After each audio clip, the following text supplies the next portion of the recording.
नूर ने अपनी उथल पुथल होती सांसों पे काबू पाने की कोशिश की, मगर नहीं। ये तो उसे आज सही मानों में मारने की कगार पे थी, जबकि दिल ने तो उसके सीने से निकल कर ही दम लेना था। सालार उसकी दिल की धड़कनों को अच्छे से महसूस कर रहा था। उसकी खुद की धड़कनें भी आज मामूल से ज्यादा धड़क रही थीं। नूर की फूली हुई सांसों की हिद्दत वो अपने होंठों पर किसी नरम नम हवा की सूरत महसूस कर रहा था। उसकी बुरी तरह से लरसती कपकपाती हुई पलकें, कपकपाते लरसते हुए सुर्ख अंगूरी लब, लाल सुर्ख चेहरे की मासूमियत, नाजुक बुरी तरह से बिगड़ते हुए अमल तनफ्फुस के साथ हंसी सरापा उसकी हाथों की भीगती हुई नर्म हथेलियां उसके जज्बातों को भड़का रही थीं। ये लड़की उसके जीने की वजह थी, उसकी चलती सांसों की वजह थी, वरना सालार तो कब का अपनी जिंदगी की डोर काट चुका होता। वो ऐन ही तो थी जिसने सालार को फैसला करने में मदद दी थी, उसे उसके असल मकसद की तरफ बढ़ाया था। उसका सुकून, उसके दिल का चैन सालार उसके चेहरे को देखते हुए न जाने कहाँ गुम हो चुका था।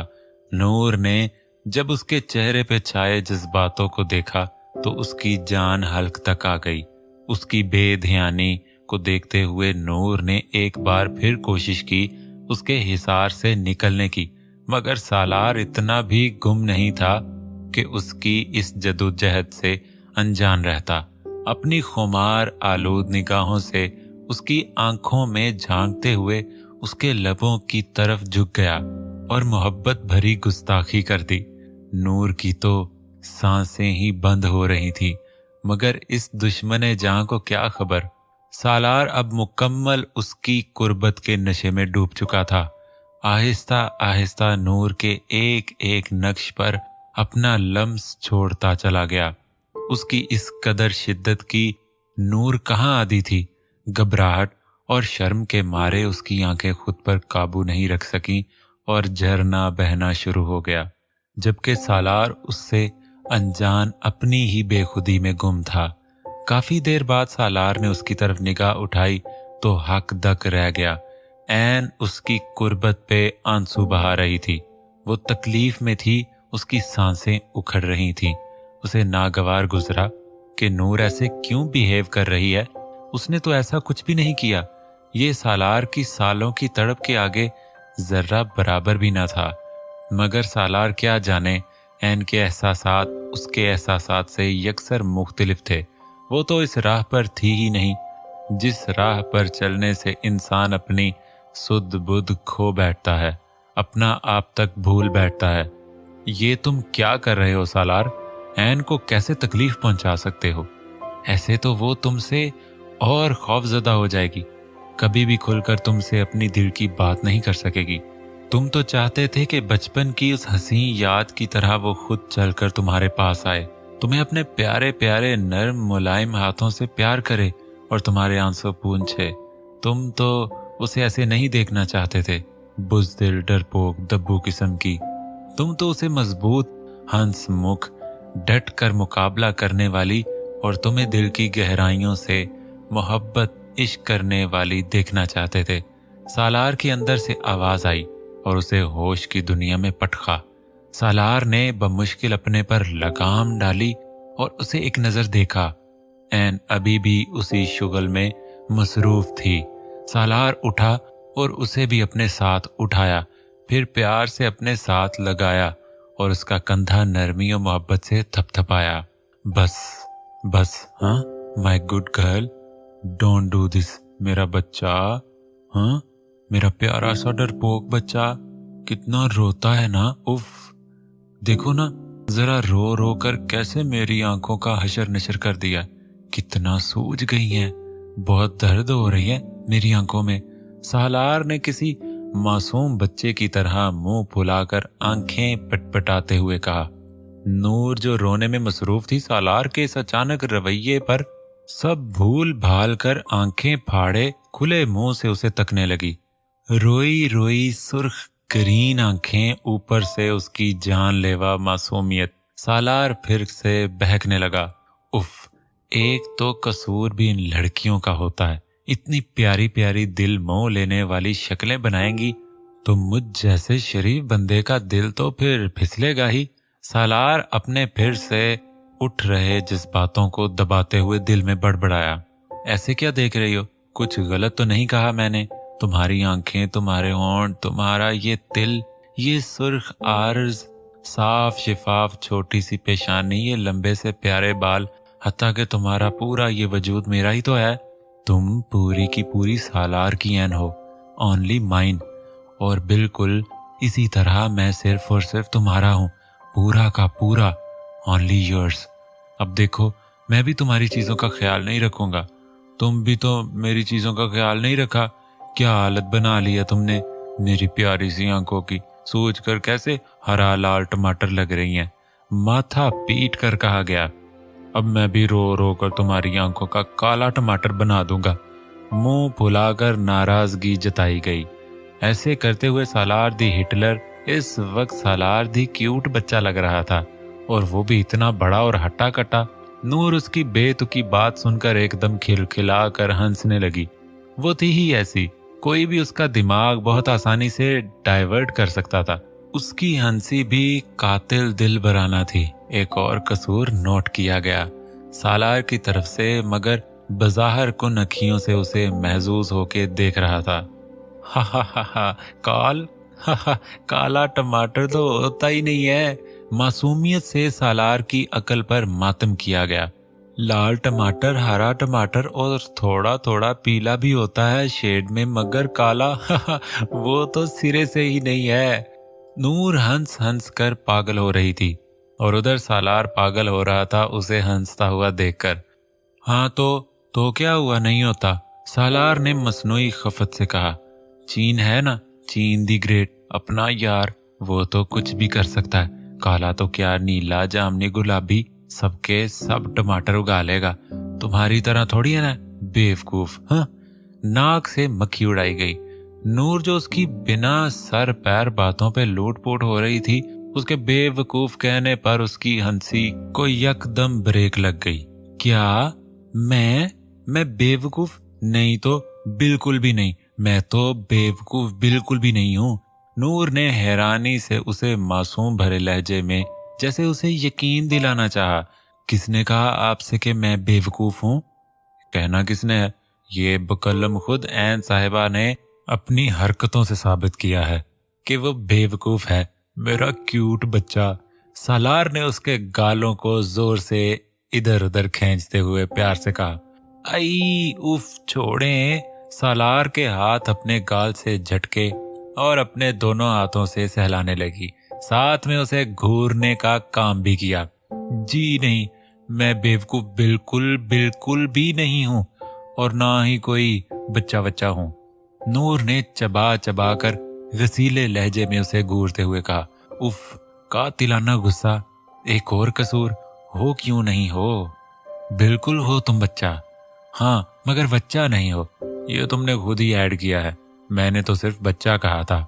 सालार ने अपनी बात पर कायम रहा। मैं बच्चा कहाँ से हो गई? मैं तो आपकी बीवी हूं ना। नूर ने तंग आकर झुंझलाते हुए कहा। हाँ, हो क्यों नहीं हो, आप हमारी बेगम साहिबा हैं, मगर हम माँ बदौलत आपको प्यार से बच्चा कहा करेंगे। तुमने देखा नहीं कि आजकल बॉयफ्रेंड अपनी गर्लफ्रेंड को और हस्बैंड अपनी वाइफ को बेबी बेबी कहते हैं। अब बेबी का मतलब बच्चा ही तो होता है ना। और वैसे भी सालार हमेशा अपनी करता है, कभी किसी को कॉपी नहीं करता, इसलिए मैं तुम्हें बेबी की जगह बच्चा कहा करूंगा। सालार ने कंधा उचकाकर लापरवाही से कहा। नहीं, बिल्कुल नहीं, आप ऐसा वैसा कुछ नहीं कहेंगे, नहीं तो सब मेरा मजाक उड़ाएंगे। इतनी बड़ी होकर मैं बच्चा कैसा लगूंगी? नहीं, नो एंड नेवर एवर। नूर ने कड़क अंदाज में कहा। उफ, एक और कसूर। क्यों नेवर, बल्कि एवर एवर एंड हमेशा एवर। सालार ने भी डटाई की हद कर दी। नूर को सालार की डटाई पर बेहद गुस्सा आया, और इसी गुस्से में इधर उधर देखते हुए नर्म पिलो उठाकर उसके सर पर मारने लगी, जिससे पिलो की रुई तकिया को फाड़ती हुई बाहर उड़ने लगी। ऐसे करते हुए कहीं से भी नहीं लग रहा था कि ये वही कुछ देर पहले वाली डरपोक नूर है। बोले बोले ना, अब कहेंगे मुझे बच्चा। नूर उसे मारते हुए बेरहम अंदाज में बोली। मारते मारते अचानक नूर ने अपने हाथ रोक लिए और खौफजदा नजरों से सालार को देखने लगी। ये क्या किया नूर तूने? शहद की कड़वी मक्खी नहीं बल्कि कड़वी मक्खे को छेड़ डाला। अब तो ये हिटलर तुम्हें नहीं छोड़ेगा, कच्चा चबा जाएगा। नूर ने उसे सहमी सहमी आंखों से देखते हुए अपनी आंखें भींच लीं। सालार जो आंखें मूंदे नूर के हाथों बाखुशी पिट रहा था, उसके अचानक रुकने पर आंखें खोलकर उसकी तरफ देखा जो डर के मारे आंखें भींच बैठी थी। सालार को जब समझ आया तो हल्की सी मुस्कान उसके चेहरे पे आई। डर गई मेरी शेरनी? जेरे लब बोला और फिर दूसरा पिलो उठाकर उसके चेहरे पर हल्का सा फेंका कि कहीं जोर से न लग जाए। नूर जो डरी सहमी बैठी अपनी दुर्गत बनने का सोच रही थी, मगर अचानक अपने चेहरे पे कुछ लगने से झट से अपनी आंखें खोली और जब अपने चेहरे पे पड़ने वाली चीज को देखा तो वो तकिया था। नूर ने हैरानी से सालार को देखा जो लड़ाका औरतों की तरह अपनी कमर के गिर्द हाथ रखे मसनूई गुस्से से घूर रहा था। ये चीटिंग है। अगर तुम्हें पिलो फाइट करनी है तो बताओ तो सही मुझे, ताकि मैं भी तैयार होकर मुकाबले में कूद जाऊं। तुम तो अकेले ही मजे से शुरू हो गई। सालार ने नूर से नरठे अंदाज में कहते साथ ही वही तकिया उठाकर उसके कंधे पर हल्का सा दे मारा। नूर उसे फटी फटी नजरों से देखती हैरान और परेशान बनी किसी मूर्त की तरह स्टिल बैठी थी। सालार ने जब उसे वैसे ही बैठे हुए देखा तो उसे हिलाया। क्या देख रही हो? शुरू हो जाओ, या फिर तुम मुझसे हारने का सोचकर डर गई? सालार ने ऐन का ध्यान हटाने के लिए उसे तपाया और वो तप भी गई। मैं क्यों हारूंगी? अभी रुकें, अभी मजा चखाती हूँ। नूर ने उसे रख के एक तकिया मारा और हो गए शुरू एक दूसरे को मारने। लेकिन सालार सिर्फ मारने की एक्टिंग करते हुए उससे बस मार ही खाए जा रहा था। अगर इस वक्त सालार को कोई यूं पिटते हुए देख लेता तो जरूर गश पे गश खाता। पूरे कमरे में रुई उड़ उड़ कर स्नो फॉलिंग का नजारा पेश कर रही थी और ये दोनों हंसते मुस्कुराते हुए एक दूसरे को हराने के दर पे थे। आखिरकार सालार ने अपनी हार तस्लीम की और नूर की जीत हुई। दोनों थककर बेड पर चित सीधा लेटे छत को घूर रहे थे। दोनों की सांसें फूल चुकी थीं, जिसे अब वो दुरुस्त कर रहे थे। अचानक सालार ने उसकी तरफ रुख करके उसका हाथ पकड़कर उसे मध्यम गंभीर आवाज में पुकारा, ऐन। ऐन ने आंखें घुमाकर उसकी तरफ देखा। 2 मिनट की खामोशी के बाद सालार ने फिर से खामोशी को तोड़ा। मेरी दोस्त बन जाओ। मेरा कोई दोस्त नहीं है, तुम मेरी और मैं तुम्हारा पक्का गहरा वाला दोस्त बन जाते हैं, बेस्टीज वाले, तीसरा कोई भी नहीं। सालार ने उम्मीद भरी नजरों से उसकी आंखों में देखते हुए कहा, प्लीज ऐन। उसकी पुकार में न जाने ऐसा क्या था कि उसका सर बेसाख्ता असबात में हिल गया और सालार की उम्मीद को टूटने से बचा गया। थैंक्स ऐन, थैंक यू सो मच। हम ऐसे ही पक्के वाले बेस्टीज बन के रहेंगे हमेशा, है ना ऐन? ठीक है ना? सालार ने बच्चों जैसे पुरजोश लहजे में ऐन की तायद चाही, जिसे नूर ने मुस्कुराते हुए दे भी दी। हाँ, ओ मेरी ऐन। फरते मुसर्रत से सालार ने उसे अपने गले लगाया। नूर तो सटपटा ही गई, जबकि सालार अपनी ही खुशी में मगन रहा। वो मुझे वॉशरूम जाना है। नूर की हल्की मिनमिनाती हुई आवाज उसके कानों में पड़ी। सालार जैसे होश में आया हो। हाँ हाँ जाओ। नूर को खुद से अलग करते हुए उसके शर्म से घबराते हुए चेहरे को देखते हुए कहा। सालार के छोड़ने पर ऐन तेजी से वॉशरूम में भाग गई और अपनी बेतरह जोर जोर से धड़कते दिल पर हाथ रखा। उसे खुद समझ नहीं आ रहा था कि उसे हो क्या रहा है, और फिर सालार की बातों को याद करती हुई मुंह पे हाथ रखकर धीरे से हंस पड़ी। वो मुझे कॉलेज जाना है। सालार और नूर डाइनिंग टेबल पर बैठे नाश्ता कर रहे थे जब नूर ने सालार से कॉलेज जाने के बारे में कहा। पहले तो सालार ने अनसुना कर दिया और अपने नाश्ते की तरफ मुतवज्जा रहा। नूर ने उसे फिर मुतवज्जा करना चाहा क्योंकि वो लेट हो रही थी। नूर भाई कहते कहते एकदम रुक गई और अपने मुंह पर हाथ रख लिया। सालार ने उसे घूर के देखा। सालार, सालार कहोगी तुम मुझे? संजीदा आवाज में तंबीह की गई। जी। उसने शर्मिंदा होते हुए सर हिलाया। आप मुझे कॉलेज छोड़ देंगे? एक दफा फिर से वही बात दोहराई। सालार ने लास्ट स्पून लेकर नैपकिन से मुंह साफ किया और फिर ऐन की तरफ देखा जो कि उसे ही देख रही थी। नहीं, एक लफ्जी जवाब दिया गया। नूर ने उसे अचंभे से देखा, फिर कुछ समझते हुए बोली, ओह अच्छा, अगर आपके पास वक्त नहीं है तो मैं ड्राइवर के साथ चली जाती हूँ। नहीं, ना तो मैं तुम्हें छोड़ने जाऊंगा और ना ही ड्राइवर। सालार फिर से संजीदा हो चुका था। लेकिन क्यों? आज मेरा टेस्ट है और मैंने बहुत मेहनत से तैयारी भी की है। नूर पहले हैरान हुई, फिर बेचारगी से कहा, ऐन, मेरी बात गौर से अपने इस छोटे से दिमाग में बिठा लो हमेशा के लिए। जब मैं तुम्हारे पास होऊंगा, तुम्हारे सामने होऊंगा, तुम्हारा सारा ध्यान, तुम्हारी सारी तवज्जो ये सिर्फ मेरे लिए ही होनी चाहिए और किसी के लिए भी नहीं। ना ही तुम किसी से मिलने नीचे जाओगी, ना ही फोन पे किसी से बात करोगी और ना ही कॉलेज जाओगी। हाँ, अलबत्ता जब मैं चला जाऊं तो तुम ये सब कर सकती हो, लेकिन मेरे सामने नहीं। और हाँ, एक और बात, मेरे होते हुए या मेरी गैर मौजूदगी में भी तुम किसी भी लड़के से बात तक नहीं करोगी, किसी से फ्री नहीं होगी, समझी?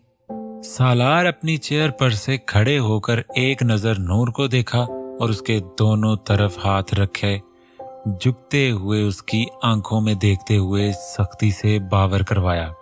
जबकि नूर तो मुंह खोलकर हैरत का मुजस्मा बनी बैठी रही। ये क्या बात हुई?